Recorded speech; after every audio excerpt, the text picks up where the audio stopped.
What's going on, poker fan? We are back with another video. In this session, we are at MGM National Harbor, where we play a 1-3 session. I buy in for $300. I was going to play 2-5. The line was too long, so here I am. But don't worry, there's so much action, you won't even notice the difference. I appreciate everybody for watching. If you're not already, make sure you are subscribed and like and comment on the video. There's tons of hands to talk about, so let's get right into the action. Let's go. So in the first playable hand of the session, we have ace-4 of spades. Very beautiful hand in my opinion. So being in the hijack, I decided to raise it up to 15, and only the small blind and big blind players decide to call. So we're going through ways to a flop, which is king, queen, 3 with 2 clubs, 1 spade. So I have an overcard, backdoor flush, and straight draw. So on this board, I decided to put out a bet of $30. That's about 2/3 pot, but regardless, I will be doing it with my value hand on this type of board that's wedding connected, and they both end up folding. So we take down the first hand of the session. I'm not going to complain. Winning with ace high is pretty good. So let's see if we can keep this momentum going for the rest of the session. So in this next hand, we have pocket sevens. There is a limp on the button, and so I decided to raise it on up to $30. Everyone folds besides the button player who limped, so we are off to a flop, which is 5-6 jack, all clubs. At the time, I didn't know exactly what I had. I do know I have a black and a red 7, so in my mind, I'm going to call it a 7 of clubs. Obviously, we see it as a 7 of spades, but nonetheless, I will be c-betting this board pretty much 100%. So I thought I'd bet here, of course, and the $30 bet that I put out there gets him to fold. So right now, we're 2 for 2. Not too much action in these hands, but I promise that will change. So this is probably my biggest misstep of the session. We are here with pocket 10s in the low jack, and I raised it up to 20 over the straddle. Everyone folds besides the straddle, so we're off to a flop heads up, which is king 9-4 with 2 spades. So that's a really good flop for my range, and also for my hand. It's pretty unlikely that he has a king. And when he checks, I decided to get kind of trappy, and I just check back. Obviously, seeing that there's a flush draw, definitely should be putting out a bet there, and I do not. So the turn is a 4, pairing the bottom card, and when he checks, I, for some reason, decided to check again, hoping that he'll bluff the river. But the river comes a queen, and he bets 30, and actually with that sizing, I just know that he hit. I don't think he has 10 jack for the straight because I'm double blocking that. So I think he just has a queen, but at the same time, I was checking, so he would bluff at it. So I decided to call, and he has queen deuce of diamonds, so he did get there, and I played this hand pretty horribly, but it is what it is. We got to move on. So I told you we were going to get into a couple spicy hands, so here we are with king jack of spades under the gun. I raised it up to $28 over the straddle, plus 1 calls, and when it gets to the cutoff, he decides to 3-bet it up to 50. So obviously that's a terrible pricing, because me raising the 20 under the gun and having a player in between, he should at least be raising this up to 80, if not 100 or so. And obviously, with that small raise size, it's letting me think that he probably has aces because he wants the action. I think queens would raise it up a little bit more. But nonetheless, the big blind calls, getting a good price. I call, and that brings in the +1. I would be calling even if it was just heads up. Me raising the 20, I'm always going to call for 50 with a suited Broadway. So we are all 4 ways in a 3-bet pot of a king 8-3 board. So obviously we have top pair, mediocre kicker. I check, and it checks to the raiser, and he decides to bet off for 100. It folds to me, and obviously, you know, he could have aces, he could have ace king, but you can't call a 3-bet, flop top pair, and then fold to 1 bet. That's just asinine.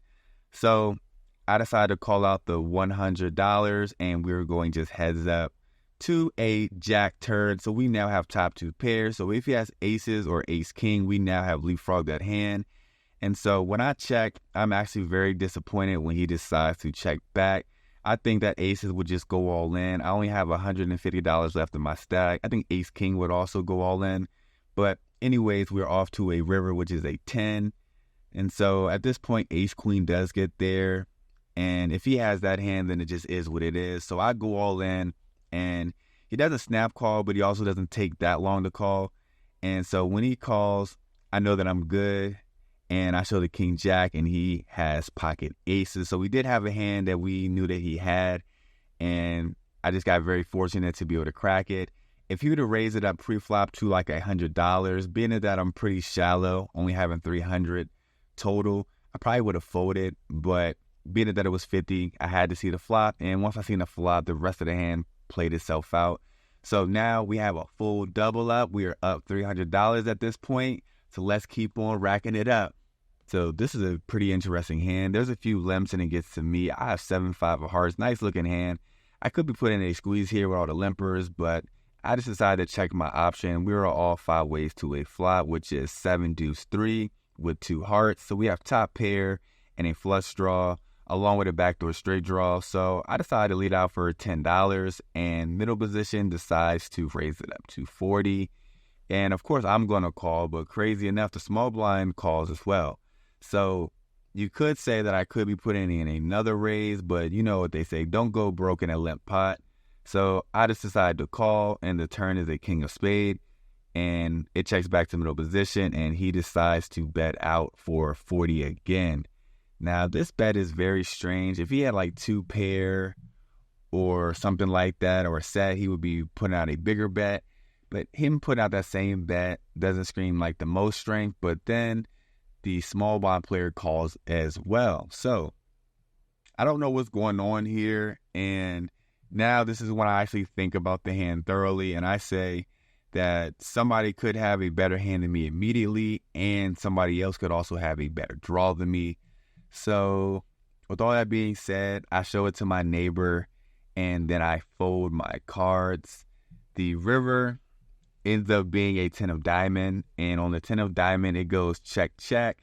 And so the middle position player who raised had ace 10 of hearts. So he had a higher flush draw and an overcards on the flop. And the person in the small blind who was calling as well had queen 6 of hearts. So he was chasing a hard flush draw as well. So I'm just glad that I'm running good, and we did not see a heart at any point in time, because that would have been very, very costly. So let me know what you think. Do you think that at any given time I could have ripped my hand in there, or do you think that I played it pretty standard? Let me know. But either way, we're moving on to the next one. So moving right along, we have ace 4 of hearts, another heart flush draw we have pre-flop. Now we raise it up to 15 under the gun, and only the cutoff calls. He hasn't been playing too many hands, so I'm guessing he's probably pretty strong. And we're off to a flop, which is ace 5-5. So obviously we have top pair, but our kicker is pretty trash. So I decide to check, and he decides to check.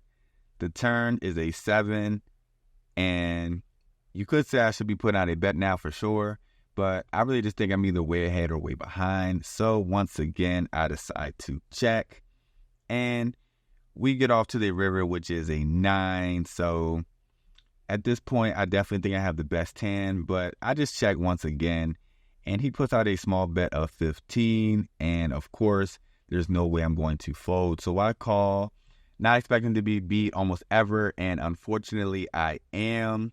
How do you think I'm beat? Not in the way you would think. Our opponent had ace 10, so he had us beat the whole way through, and luckily when I checked to him, he didn't bet, because I definitely would have had to call at least twice. So he said that he thought that he was either way ahead or way behind, and I thought that I was either way ahead or way behind, so that's the reason why not a lot of money went to the pot. But nonetheless, I don't try to be results-oriented. If you think I played this hand wrong, just let me know in the comments. But let's get on to a hand that has a little bit more juice. All right, so we have a suited Broadway king 10 of clubs. So there's a cutoff raise to 20. I decide to call, and we are off just heads up to a flop, which is king deuce 4 with 2 hearts. So when he bets out for 15, I could be putting in a raise with the flush draw out there and having top pair, but he hasn't been raising too much, so I decided to just play it chill and just call. So we are off to a deuce, which pairs the bottom card. So when he checks, I decided to just check. I'm either way ahead or way behind once again. And the river is a king, so we now have a full house. And once again, unfortunately, he checks. So I'm thinking I could try to put out a small bet, trying to get called by ace high. But I decided to go for a little bit of a home run, and I bet out for $50. He thinks about it for a little minute. He thinks that I have pocket nines or pocket tens, which I would be betting here as well. And so he then decides to fold. And I said, well, I could have had busted hearts. And he says, well, I had the ace of hearts. I'm like, well, being as that is a cutoff versus button, I could have so many different heart draws out there. But nonetheless, it's always good to win a hand and just to make a full house. Even if you don't get paid, it is pretty cool. So anyways, that was good to see. Let's see if we can spin it up some more. All right, quick break. A lot of people have messaged me and commented saying that they would like to play with me live. A few people we have met up, but there's been a lot of other people that are either further away or our schedules don't always align. But every single day I am playing on an app. If you want to join into this crazy action where whales are just punting away money for no reason, just let me know. Crazy action. We have a small stakes is 50 cents a dollar all the way up to 510. So just let me know if you're interested. Don't be shy. If you contact me, I'll give you all the details. But without further ado, let's get right back into the action.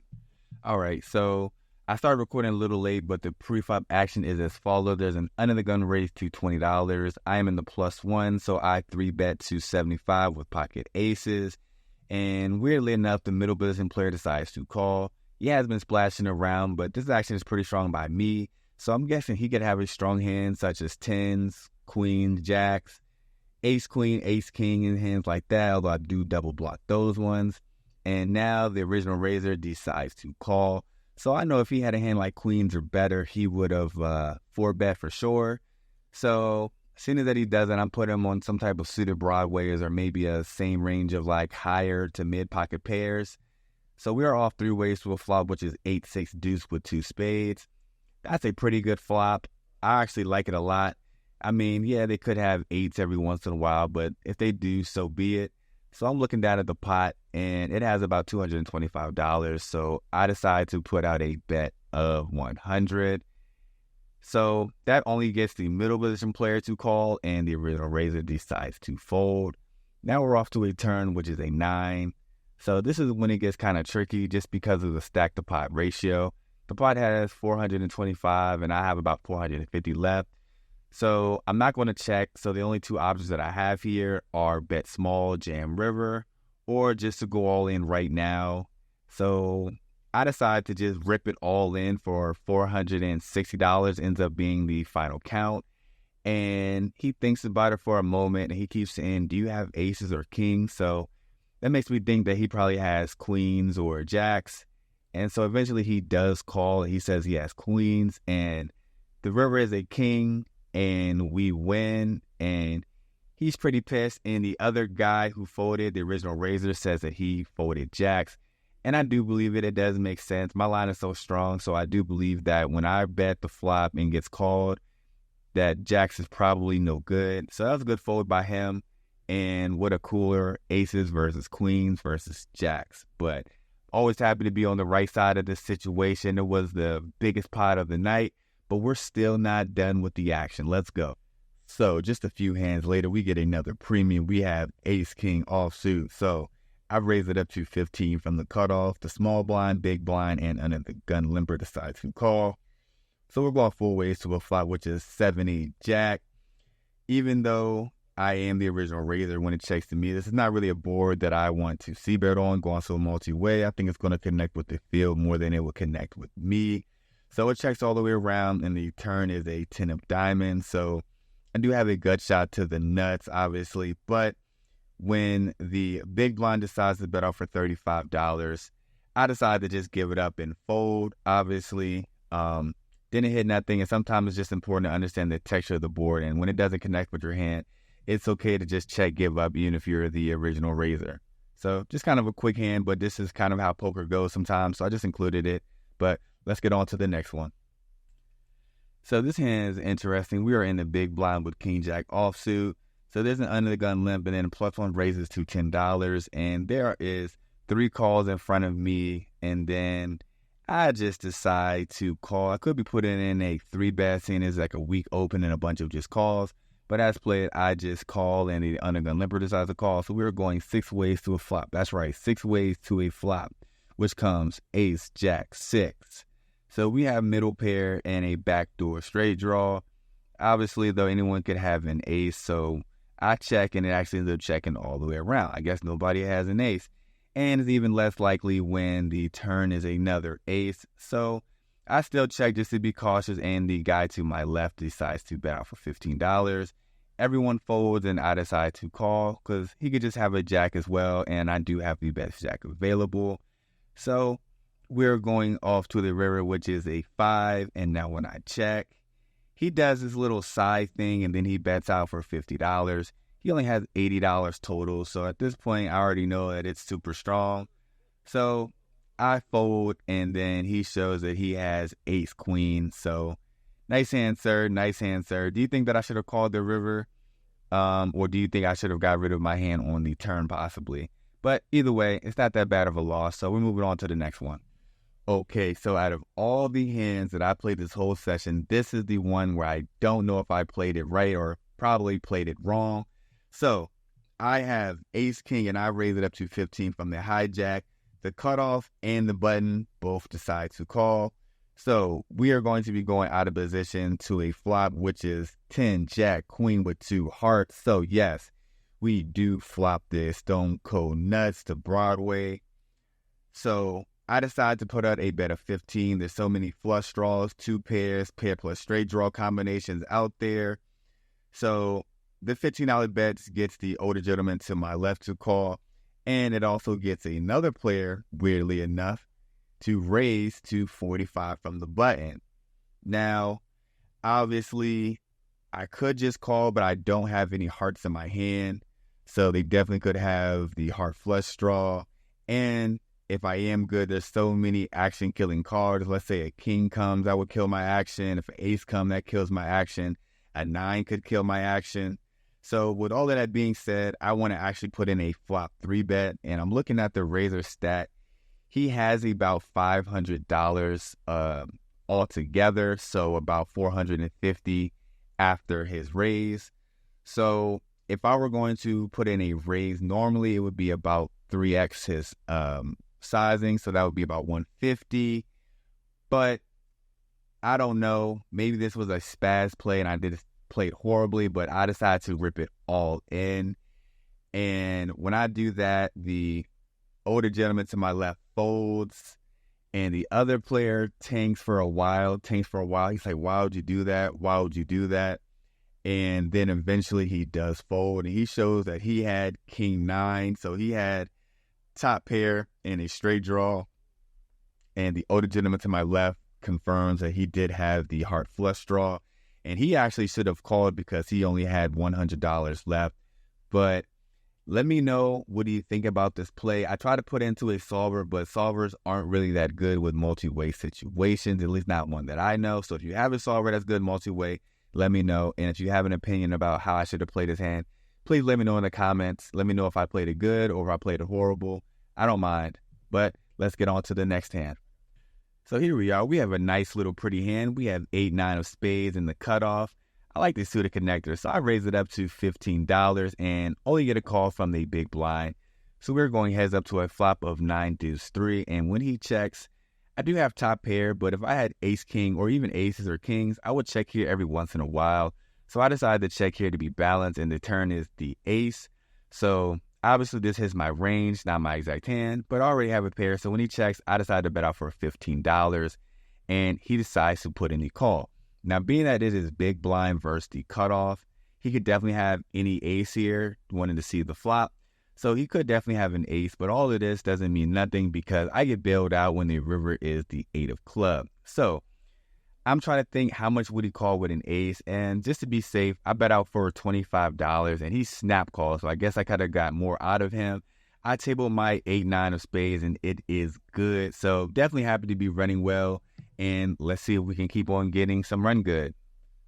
So continuing the theme of running pure, we have another premium of pocket queens in a small blind. So I decided to raise it up to $20, and the big blind and under the gun decide to call. So we're going 3 ways to a flop, which is jack 6-3 with 2 hearts. So I decided to bet out for $25, a little bit more than 1/3 pot, and only the big blind decides to call. Now, the turn is an 8 of diamond, so the flush draw does not get there. And this is the older gentleman to my left, and I decide now to put out a bet of $50. And this $50 call sounds good to him as he calls.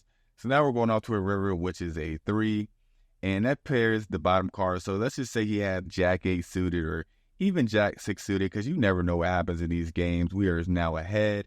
And so on this card, I decide to bet out for $100. I think that any Jack would call. So he thinks about it for a second, and then he folds. He claims he had a flush draw, but I don't know why he would think so long, because when I bet the $100, he only had an extra 50 on top of that. So I know he wasn't thinking about going all in.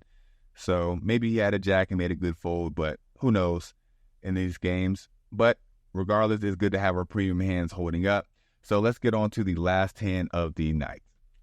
All right, so this is going to be the last hand, and we have Queen 8 of hearts on the button. There's an uneven raise to 15, plus 1 calls, and I decide, hey, I can make a straight or a flush from my hand, so I decide to call in position. So we're going 3 ways to a flop, which is 8-5-3. So we have top pair, pretty good kicker, and they both decide to check to me, and so I go for a bet of $25. It's not that big of a bet, but the pot is 45, so just a little bit over half pot. And only the plus 1 decides to call. So we're off heads up now to a 3 turn, which pairs the bottom card. So that's a great card once again. So now when he checks to me, I don't want to bet too much. If he's drawing to something, I want to give him a decent price. So I bet out for $50, and he thinks it over, and he decides to fold. So not the biggest pot at the end of the night, but still, nonetheless, when you're running pure, just having hands like this that go your way are amazing. So let's go to the outro where we will tally up the total and see how we did.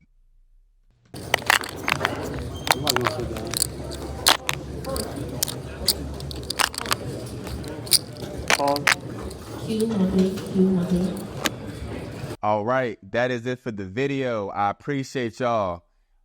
I want y'all to like, comment, and subscribe. Remember, any hands that you want to talk about, just drop them down in the comment section. I'll respond to every comment. I'll get back to you. Let's have a discussion. Like I said, if you want to meet up with me, let me know. Or if you want to play on the app, just contact me. All the information will be below. But as for the results, we were into the game for 1,300, and we were out for 1,662. So that's a win of 1,362. Obviously, we only played for about 3.5, 4 hours. So the hourly is very high. I ran as pure as you could. All my premiums held up, was flopping well. Didn't really have to make any bluffs or anything of the sort. So it's a lot funner to play poker when you just have it and you're betting for value. So I'll take it. I appreciate y'all. And until the next video, holla.